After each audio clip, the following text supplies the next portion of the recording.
actually put magic into your hands, and when you actually believe in magic, then magic does happen. Which brings me on to our next speaker, because I think that he is magic. And I think that he is magic because he follows the Mayan cosmology and he teaches it and he's a master in it. And I do have to say, the whole of Hit Talk's concept, you may not know, but it is also followed around the energies of the Mayan calendar, the Mayan sacred calendar. So we are on 10 co-op today, which I'm going to be speaking about a little later on. But as I say, when you follow the energies and you don't fight against nature's forces, then you are fully supported. Since I brought that into my life and many people around me, I do have to say magic does happen. And Mark is a catalyst for this. So thank you, my friend, all the way from Guatemala. I now give you your 8 minutes.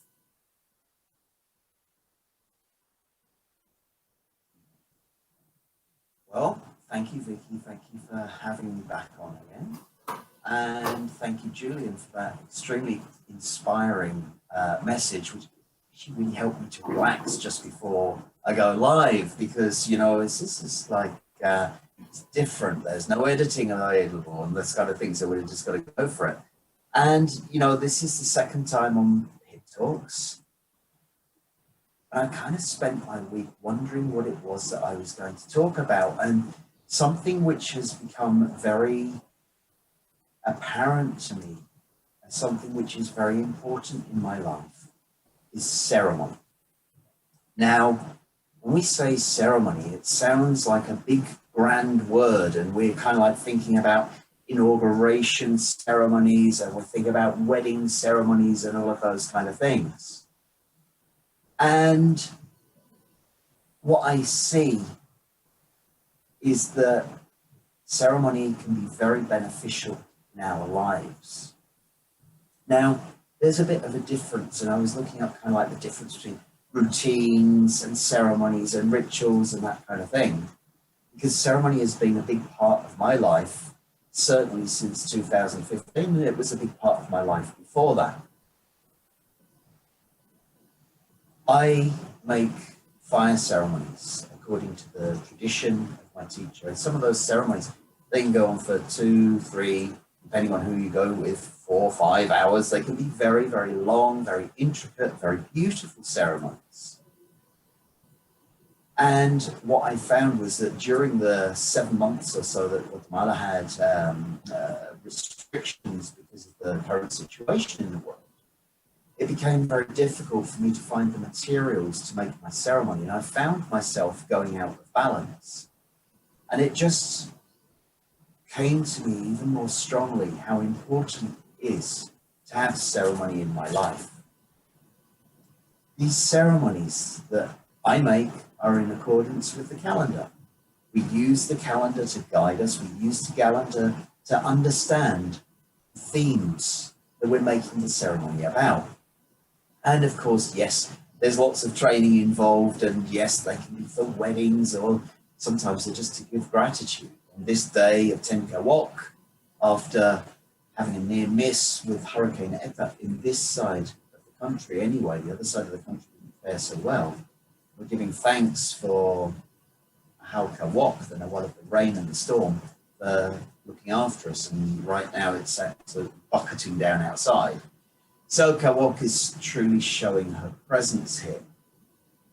So you might say, well, I haven't got 3 hours to spend on ceremony once a week. I've got maybe 5 minutes, maybe 10 minutes.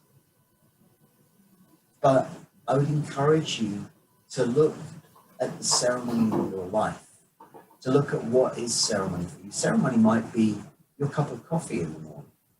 Ceremony might be taking some time to light a candle and give thanks for whatever it is that's good in your life right now. Give thanks for a roof over your head. Give thanks for the food on your table. Give thanks for your good health. Give thanks for your ability to support your family. All of these kind of things, because there is something that I see and feel within our lives, within the system, within the reality that we work in, where we live in a responsive universe.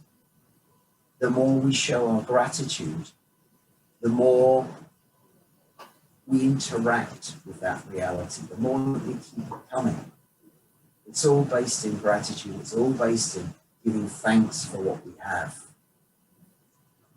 These ceremonies, as I say, mine might be long and intricate, but you know, your morning yoga or your stretching routine or anything like that, it's helping you to reconnect, to align yourself, to release that spring, as Julian was talking about, one way or another, through meditation, through connection, through taking some time out of your daily routine to bring ceremony into your life, to deeply connect with that which you hold dear, can be doing wonders on all levels, on your mental, physical, spiritual, and emotional levels.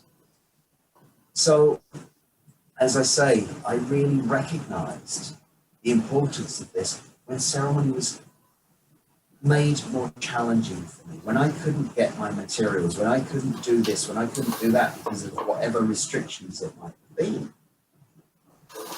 But there was something else that came out of that, which was some wise words which I once heard, which is, it doesn't matter how many materials you have, how many flowers you have, how much candles you've got, how much incense you've got. Where it comes from is in here. Where it comes from is your heart. Where it comes from is your voice. Where it comes from is your integrity. When you light a single candle and you pour all of your heart into it, when you pour all of your gratitude into it, that will have a much greater effect than a ceremony with all the colors of the candles and all of this pomp and all of these like clothes or whatever, if that ceremony is not done in the heart.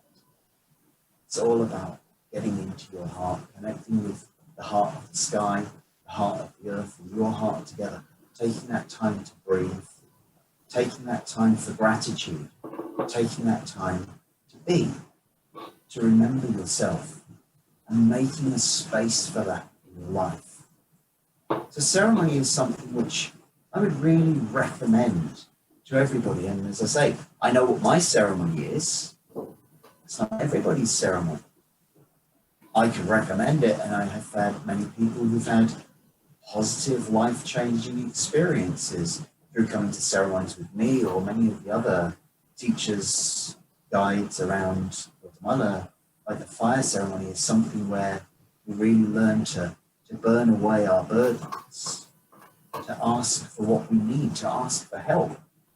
You know, sometimes I see it like we have this possibility, we have all of these guides, these energies around us waiting for us to tell them what it is we need in our lives. And ceremony gives us the window of opportunity to do that, to formalize it, to put our heart and soul into what we need on our spiritual path right now.